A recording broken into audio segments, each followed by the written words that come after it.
is the real dream you should be chasing. But to chase that dream, to find that dream, to make that dream a reality, you need a strategy, right? A dream without a plan is just a wish. Tony Robbins said that, right? A dream without a plan is just a wish. How many of you have a crazy dream or a crazy goal? I want you to write out in the comment section, what is your crazy dream? What am I good at? What do I love? What does the world need? And how do I get paid for it? To me, those four help you unlock your passion. I often say to people, your passion is for you, your purpose is for others. Your passion makes you happy, but when you use your passion to make a difference in someone else's life, that's a service, that's a purpose. My parents had a maths tutor for me because they wanted to be amazing at maths. I was pretty good at numbers, and I'd have this tutor and he'd tell me that, he goes, the reason that you're struggling with the next question is because you're always worried about what your parents think. And that really stayed in my head. I was just like, wow, so as long as I'm trapped by what my parents think, I can actually never find the answers to the real questions of life. I always feel it's a matter of role models. You can't be what you can't see. And I feel I would never have become a monk unless I saw one. Yeah. If no one's ever seen a presenter, you can't think of being one. If you're in a company, look at the person who's 20 years ahead of you and ask yourself, is that where I want to be? If you're in a startup, look at where other startups have got to in similar roles and go, is that where I want to be? And if the answer is no, then you need to find a new path.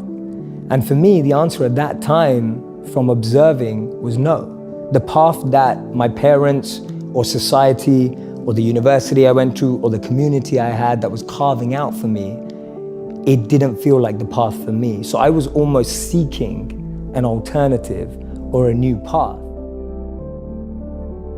Today, I'm not what I think I am. I'm not what you think I am. I am what I think you think I am. Right? And just let that blow your mind for a moment. I'm not what I think I am. I'm not what you think I am. I am what I think you think I am. So we live in this perception of a perception of ourselves. Hence, my identity is made by what my parents think I should be. My identity is made up by what my college or university thinks I should achieve. While you're living in that bubble and that echo chamber, getting to what you really want to do is impossible because maybe that just doesn't fit. And I think so many people feel that way today, that they don't fit into the current education system. They don't fit with the 3 or 4 or 5 careers that you're taught exist. Most of us just throw ourselves into the deep end and then try swim and figure it out. The problem is we all went to normal schools that try to put stuff in us rather than take stuff out of us. You know, you were told at school that you weren't very good and you weren't good at English, and now you have a New York Times bestseller, right? Yeah. And it's like no one noticed that potential inside you. No one noticed that, oh, Lewis was really creative. And you're not the only person. There's so many people who feel like that. So the modern schooling system didn't extrapolate your self-actualization, your element, and just try to put maths, English, science inside. So the point is that you're trying to get to such a strong foundation that when you interact in the world, you're going with a sense of strength, fuel, energy to make a difference. Rather than going into the world and then going, oh my God, where am I, trying to figure it out.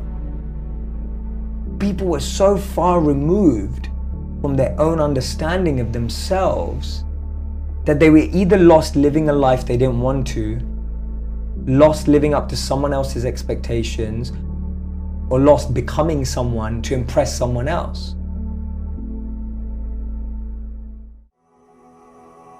The biggest challenge is that there's just so much noise. It's like, have you ever had someone in your home, maybe it's your wife or maybe it's a friend or whatever, just play a really bad song too often? And just think, oh, turn that off. And after a while, it's been on for so long that you become immune to it. Like it's just there and it's still on. It's there in the back of your mind and you didn't manage to turn it off. So the noise that I describe in life, whether it's your parents' expectations, whether it's society's expectations, whether it's your partner's expectations, all of those are like noise in the background. And that noise drowns out your ability to understand the mind and the intelligence. That's one of the biggest trip-ups. don't waste your time, Steve Jobs, don't waste your time trying to live someone else's life. You know, don't be trapped by dogma. Focus in on your own strengths, your own element, what you have to offer. Don't get lost in trying to become like someone else or pretend to be someone else. There's a beautiful, one of my favorite quotes by Einstein and then Steve Jobs again. Einstein said, if you judge a fish by its ability to climb a tree, it will spend its whole life believing that it's stupid. And too many of us are fish trying to climb a tree. Too many of us are monkeys being taught how to swim. Too many of us are lions being taught to live like cats. We're not getting to live in our element.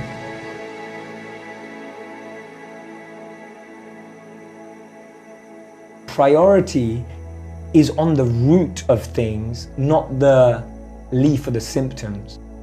You're not dealing with your challenges at symptomatic level. You're dealing with it at root level, right? People say, oh, if you're stressed out, just take a stress pill. If you're stressed out, just go to get a massage. If you're stressed out, just relax, watch Netflix and chill. But all that's doing is pacifying you, escape for that hour, 2 hours, maybe a week. But going to the root of it and learning how to change your breath means you can manage any situation in life. Always go to the root. It will take longer, but it will last longer. Always go to the root. Cut down the root of that weed in your heart. Cut down the root of that weed in your mind. Don't just let it grow and kind of water a little bit and snip, cut it a bit. Like just really go to the root and just knock it out. Get rid of it. Get a big axe and cut it down. The biggest weeds that we all get is on our intention. So when I say intention, I mean my current intention is to use everything I've been given, everything that I have in the service of others. But every day that intention, which is a beautiful little plant that's growing, gets weeds around it. No, do it for the money. Just do it for the fame, do it for the followers, do it for this. All these weeds are like going around my real intention every day. Every day. That's a weed. A weed is the intention that you don't want. And the problem is, sometimes you've let it grow so much, the weed looks like the plant. And you start believing it's the same thing. I've always had friends who are older than me. And I could see a lot of them in the most successful careers, successful jobs, beautiful partners, whatever it was. But I saw a sense of lack of fulfillment, meaning, and purpose in their lives. And I've always been an observer, and I would see these people who are like 5 years older than me, 7 years older than me, maybe 10 years older than me. And I'd be watching them and go, is that the life I want? And often the advice I give to people today is fast forward where you are, look at yourself in 10, 15, 20 years time, and ask yourself the question, is that where I want to be? I think it's Thomas Edison who says, when you feel you've exhausted every option, remember you haven't. So I think it starts even at a physical level. Anyone who's a physical fitness or a health coach will know that different bodies need different food, different sleep, different fluids. We don't all need the same thing.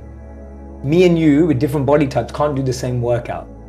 Our bodies have different tolerances in different things. That's self-awareness at the physical level. We know our limits, we know what we can do, we know what we can't do, we know what our challenge is. On a mental level, what's self-awareness? Knowing what type of people I like to be with. Knowing who helps me grow and who drains me. That's mental self-awareness.